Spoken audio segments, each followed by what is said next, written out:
Imagine a world where the invisible becomes visible. We live our lives surrounded by a force that is as fundamental as gravity, yet we rarely stop to wonder how it works.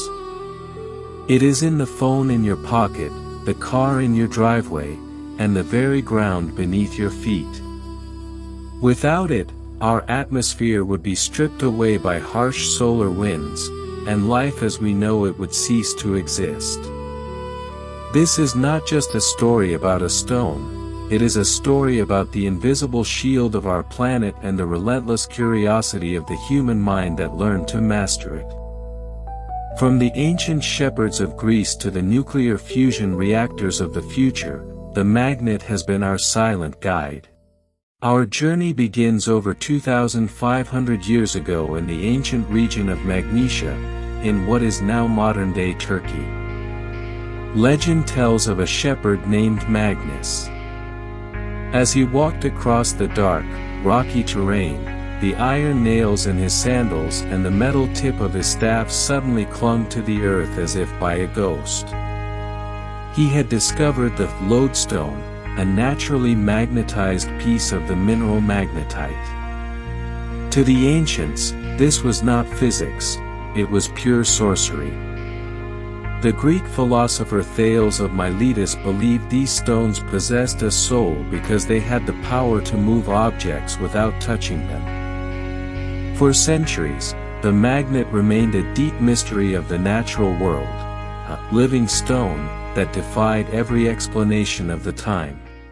As we move toward the 11th and 12th centuries, the mysterious pull of the lodestone moved from the philosopher's study to the deck of the ship.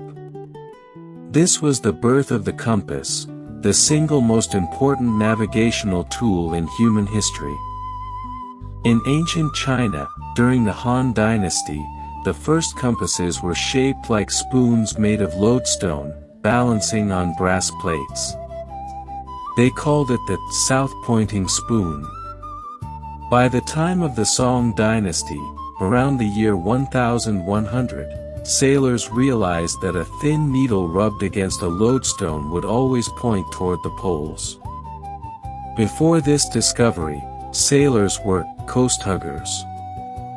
They dared not lose sight of land for fear of becoming lost in the vast, featureless blue. The magnet changed everything. It gave birth to the Age of Discovery. Because of a tiny magnetized needle, explorers like Christopher Columbus and Vasco da Gama could navigate through storms and thick fog. The magnet effectively shrunk the planet, connecting empires and opening the veins of global trade. But the compass held a secret that almost led early explorers to disaster. They discovered that the needle did not always point to the true north shown on their maps. This phenomenon, known as magnetic declination, varied depending on where you were in the world. In the year 1701, the famous astronomer Edmund Halley published the first chart showing these magnetic variations across the Atlantic Ocean. This was the first time humanity tried to map the invisible rivers of magnetism flowing through the air. It was a realization that the Earth was not a perfect machine, but a living, breathing magnetic entity. While humans were struggling with maps and needles, nature had already mastered the force. Modern science has discovered that many creatures possess a sixth sense, called magnetoreception. Migratory birds, such as the Arctic tern, travel over 70,000 kilometers every year. How do they find their way across featureless oceans? They have tiny biological magnets in their beaks and eyes. Sea turtles, salmon, and even honeybees use this global GPS to navigate across thousands of miles with pinpoint accuracy. When we hold a compass, we are simply mimicking a superpower that nature perfected millions of years ago. For a long time, People thought the compass pointed north because of giant, magnetic mountains, at the top of the world. It wasn't until the year 1600 that William Gilbert, physician to Queen Elizabeth I, published his groundbreaking work, De Magnete. Gilbert performed a brilliant experiment. He created a spherical magnet called a turella, and showed that a compass reacted to it exactly as it did to the Earth. His conclusion was revolutionary: the Earth itself is a giant magnet. This explained why the needle always pointed north, but it opened a new question: why is the Earth magnetic? We now know it is because of the swirling, molten iron deep within our planet's core, creating a dynamo effect that protects us from the sun.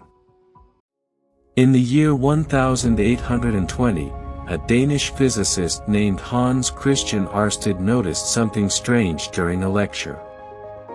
When he turned on an electric current, a nearby compass needle flickered. This was the eureka moment of the modern age. Electricity and magnetism were not two separate things, they were two sides of the same coin: electromagnetism. This discovery allowed us to build the first electric motors. Every light bulb you turn on and every engine that spins today owes its existence to this marriage of forces discovered just over 200 years ago. Today, we have moved far beyond the lodestone. We have created permanent magnets, made of rare earth elements that are 100 times stronger than anything found in nature. Look around you. Magnets are the reason your laptop's hard drive can store terabytes of data. They are the reason an MRI machine can peer inside the human body without a single incision. They allow maglev trains to levitate above the tracks, traveling at speeds of over 600 kilometers per hour. We are literally flying on magnetic fields. As we move deeper into the 21st century, magnetism is the key to our survival. We are now using it to recreate the power of the stars. In southern France, the ITER project is building a machine that uses the world's most powerful superconducting magnets, strong enough to lift an aircraft carrier, to contain plasma at 150 million degrees Celsius. This is the quest for nuclear fusion, clean, limitless energy. The journey that began with a curious shepherd in ancient Magnesia is now leading us to the heart of the sun itself. From a living stone to the power of the stars, the invisible pull remains as strong as ever.